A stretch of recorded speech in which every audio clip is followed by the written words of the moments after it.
Alright, hey guys, it is time for one of those videos where we are going to be talking about half of a month. That's right, it is the bi-monthly videos part 2 kind of thing, sort of, because this is actually the end of January. I was a little bit delayed because Bega came out around the 1st of February, and obviously there was talking about that, and I've actually just been busy with some other stuff. So cool. We're going to be talking about it right here, right now. So today, let's bring up the list of things to topics to talk about. And honestly, I didn't really have as much interesting to talk about this time around, but I think we still have a few things that are worth chatting. So first off, unit progress report. This is where I like to talk about my account because honestly, it's my video. I can do what I want. So obviously, I have chosen to skip a lot of units recently. At this point, Full Metal Alchemist has now left the JP side, which means that, unfortunately, my Edward is now in a certain part of hell that he will be staying there for a probably particularly long time. And it's not because Edward is bad. It's just I made a really active decision during FMA to basically kind of skip all of it.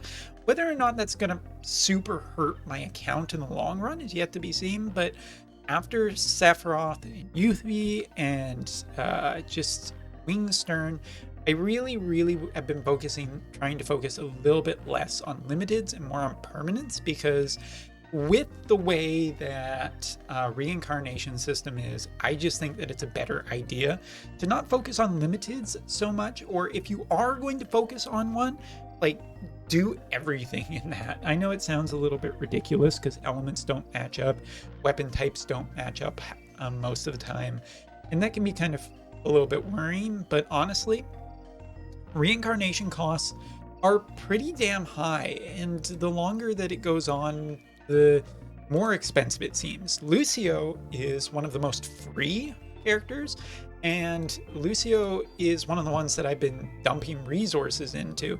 And the thing I'm quickly coming across is, boy, do I not have remotely enough job points to do this. Lucio's got to get put on the farm team forever kind of thing. Because Lucio's basically just requires like a small amount of awakening resources, which isn't too terribly much, and 20 orbs, which you can actually farm. So he is the most free-to-play friendly 140 unit that has come out to date. I say that 100%. I actually think he's quite good. I think because of that, because a lot of people will have way more liberty to max this character out in the reincarnation system, way easier and way cheaper than every other character. I think this guy's going to be everywhere, and he's going to be just consistently, especially across lower player tiers, not whale tiers, but lower player tiers, will be way more impactful because he will more often than not have a much higher probability of having closer to max stats, and his stats that he gets from this are roughly as good as some of the other offensive characters. And yeah, I just gotta say, I think that Lucio is a really good investment in the future. The biggest thing I would say to global players, make sure you start investing into getting him a lot of job points.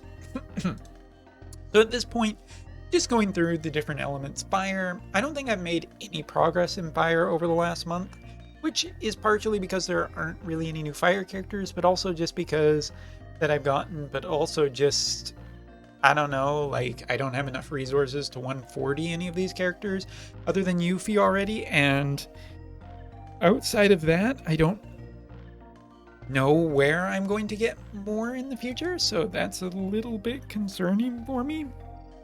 So I'm kind of worried, but I think that honestly, UR Mont is one of the best investments you can make into the Fire element. No matter what team Fire seems to be running lately, it's always including Mont. Next up, Ice. Barris has been about as amazing as you would expect, and continues to be as amazing. He's just a fantastic unit before, and with his 140, he's even better. I think Eliza's also quite scary too. I can't wait for Elia to complete that set into 140s. Yeah, Ice continues to be a fantastic element. Not much else to say. Wind, for me, the only progress I really made in Wind this month was getting my Rizzle. I decided to not pull for Bega and use some of my resources to get her finally into EX. And I'm quite happy because, I mean, I got her in one pull, so I feel that's like a little bit special and whatnot, but kind of enjoy her, and she does give me a very strong Wind unit to be with Tifa, June, Flag, Glassy, and that's really kind of enough for me for now. So I'm pretty happy where my Wind element is. Kind of regret not getting Edward to 140, but again, we'll see over a long period if that's true. Earth, I've kind of given up on Earth. While I am happy to get this character up to 140, as she's making selection quests considerably easier now. She is actually just a fantastic unit. I love this character so much. Earth is kind of an element that I've kind of sort of abandoned over the last month, just because there is just really it's my weakest element. I don't have the most of the VCs, so it's kind of hasn't really, and with every other character getting more expensive, resources are stretched too thin. Morale will continue, or beatings will continue until morale improves. Lightning is another element where I don't feel really too much has changed for me over the last month. I guess Resnick into 99 was a nice thing, but I haven't EX'd her yet because I don't have enough orbs, and again, resources stretched too thin. Water, Astrius, I continue to be a fan of, but I have to say his 140 is just like the other water elements. I think I have to really look at opposing teams to see what they are doing that is better than what I am currently doing. But really, this guy, I feel pretty happy with his 140. I don't think it's anywhere near as scary as June and Barris from the last set. And as for light, not too terribly much to report in, and dark continues to be dark. If there's one last thing I'll say in this section, Bega turns out to be a really fantastic character and way better than I thought. Being quite tempting, but don't have the resources right now unless I get him off one of the ticket polls, which has not happened yet. All right, so next one, Valentines. I'm just gonna say it. For expectations, Valentine's this year will probably be one character and one card, and JP is on an absolutely amazing stretch of nothing but male characters lately, so I feel like it's going to continue. It's kind of crazy. We've had just a shitload of male characters in the last 6 months. It's kind of nice. I mean, females have, there's a massive disproportionary from male to female characters, especially in some rarities. So it's really nice to see that there is more of a focus. But because of that, because of the the chain, and you say it's going to keep going with Adelard. That's my prediction. Next up, Global makes it to JP. As we talked about with the producer live letter, JP got a little bit of a stern warning about cheating and whatnot, and it made it into the producer live letter. So congratulations, Globalers. You finally had a huge enough event to make it all the way over across the pond.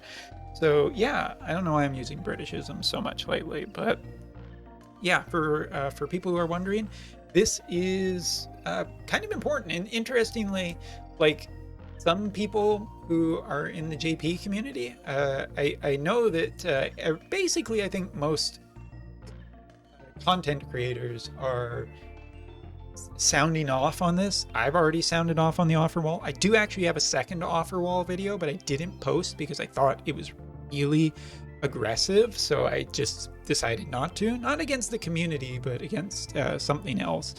And as for like, I have heard some opinions that have rubbed people the wrong way. So I mean, it's been a really interesting litmus test to see how the community has responded, not only to it, but also to other things too. So yeah, I'm gonna say that is definitely something that maybe there needs to be another video from me about. I don't know if it's really going to benefit me other than views, and if I would probably be fairly repetitious, but more of a call to the community to be a certain way. All right, making waves. I want to talk about really quickly about the new content on JP.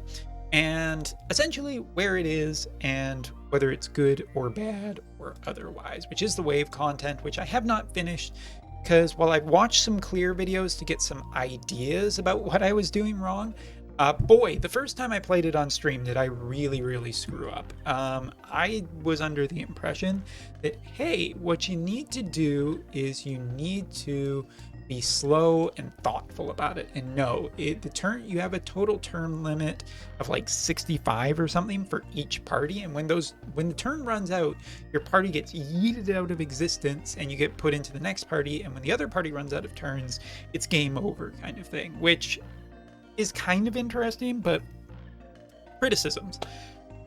Largely what people have been criticizing about this mode is it's effectively just another version of Porcelain Tower, which I'm going to say maybe, I guess, in the sense that it really requires your own characters, your own equipment and everything, and it has a limited number of job uses. But I would say that it is a little bit more interesting because it's permanent, which means that there's no rush theoretically for people. The equipment is of really cool quality, really great quality to, I think, act as a good incentivization. Also, I mean 500 lapis for getting the top plus 100 scrolls is pretty good rewards. The one thing I will say is that it is samey. It is, a little bit samey towards the other things. I think personally this would be way more interesting content, and you guys can chime in too about this, if this was you have set parties, like literally the devs give us very certain parties with very certain equipment and we have to figure it out. Kind of like some of Lucio's missions, which are always interesting. I mean, you need to build your own Lucio, but there's it's kind of more puzzle based rather than, hey, have you got enough stuff kind of thing. So I mean, I think that there is a way to improve. I don't think that this is the worst content that we've ever seen by a long margin. And I don't think it's boring either. I actually prefer this over a lot of the other stuff we get. And depending on what the next Porcelain Tower thing is on JP, that may really put into perspective how much I like or dislike wave content. But I don't hate it. A slight apology that I haven't done a clear video yet because life's been busy, man. All right. Next up, new content a ways away. So what does this mean? Essentially in the producer live letter and from the survey feedback, they are aware that we want content, more interesting content, different content, but it's probably a ways away. It seems like for the most of the third year, what people can expect is UI and general quality of life improvements around, the game kind of thing. But as for new content, it sounds like it's going to be the 4th anniversary, which is a long way off.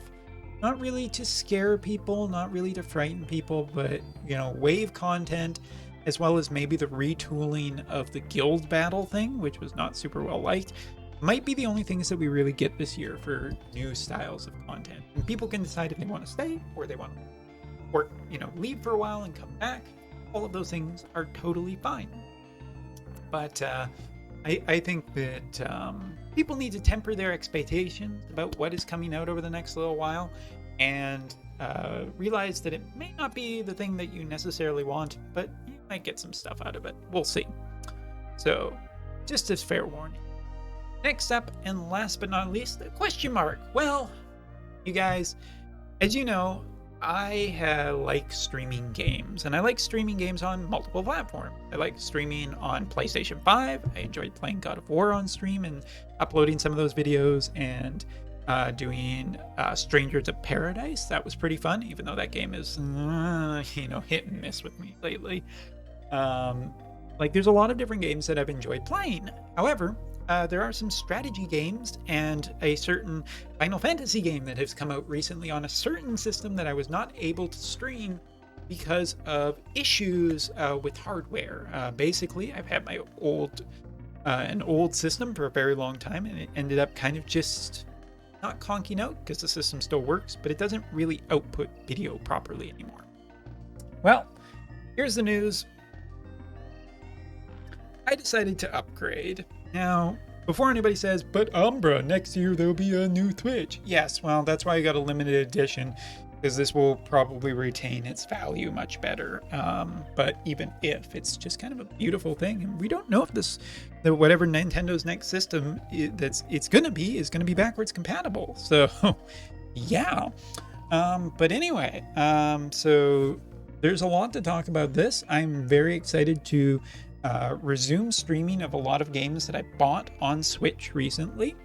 And no, I have not forgotten about Tactics Ogre. That will be continuing as well. But this, I'm really excited because I really want to play Fire Emblem on stream. The new Fire Emblem I really like. I want to play, what is it? I'm just noticing my camera is slightly off. I gotta fix that really. It's not even locked. Oh, it is. Never mind. It must be, is it Wotv burning in? It is. Okay, Wotv was encroaching upon my webcam. Stop that. Anyway, Fire Emblem is something I want to play on stream. I actually want to play Breath of the Wild again, and it would be a good time to do that on stream, I think, before the next one comes out. Crisis Core, as well as the new musical game, Final Fantasy Theater Rhythm Final Bar. All of these things and more. I am looking forward to streaming in the future, and thanks to this, I think we will be able to really successfully do it again. So I am all for it, and I hope you guys are too, because yeah, Wotv content is great and everything, but lots of great stuff out there to play, not just this. Anyway, thank you so much for watching the video. I hope you enjoyed this. Please leave some comments if there's anything. I'll try to see them as best I can. Busy. So, but yeah, thanks you guys. Take care. See you next video.